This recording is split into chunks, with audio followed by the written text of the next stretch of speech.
Too many people go around feeling wrong on the inside. They don't really like who they are. They focus on their faults, weaknesses. They're constantly critical toward themselves. That recording of everything they've done wrong is always playing in their mind. You're impatient. You blew your diet yesterday. You lost your temper. You're still struggling with that addiction. You should be ashamed of yourself. They wonder why they're not happy. It's because they have this war going on the inside. But you're not supposed to go through life feeling wrong about yourself. Quit focusing on your faults. Quit overanalyzing your weaknesses. Quit beating yourself up because you're not where you thought you would be. Here's the key. You're not a finished product. God is still working on you.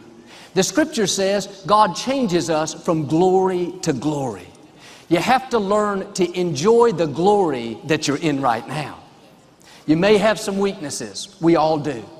There may be some areas where you know you need to improve, but being down on yourself is not going to help you do better. Having that nagging feeling, telling you don't measure up, God's not pleased with you, you'll never get it right, it's not going to help you move forward. You have to accept yourself right where you are, faults and all. God is the potter, we are the clay. He's the one making you and molding you. It may not be happening as fast as you would like, but you don't control the timetable. Will you trust Him in the process? Will you accept yourself in the glory that you're in right now? Always thinking about how you don't measure up will distract you from the good things God has in store. This doesn't mean we don't try to improve. It means you don't let that heaviness weigh you down to where you think that there's something wrong with you. One of the worst mistakes you could make is to go through life being against yourself. And some people live with this nagging feeling that's always telling them, you're not attractive enough, you're not disciplined enough, you still have that addiction, you'll never get it right. They've heard that playing in their mind so long that it's become normal. Why don't you turn off that negative recording? Why don't you quit thinking about everything wrong with you and start thinking about what's right with you? You may have some areas you still struggle in.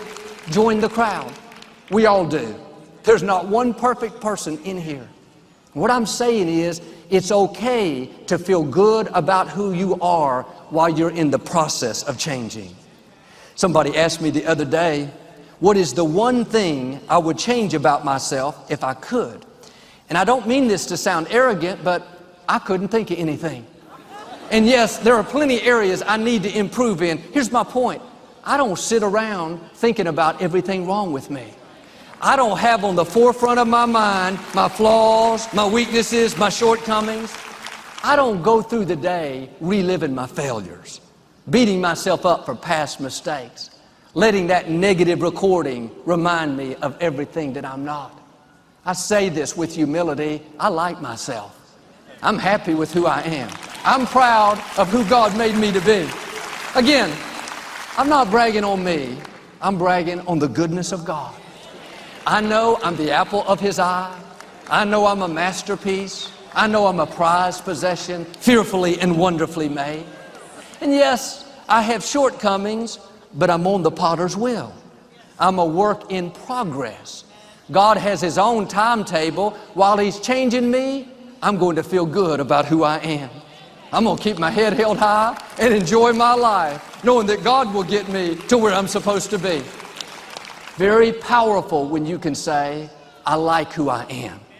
I feel good about myself. I'm proud of who God made me to be.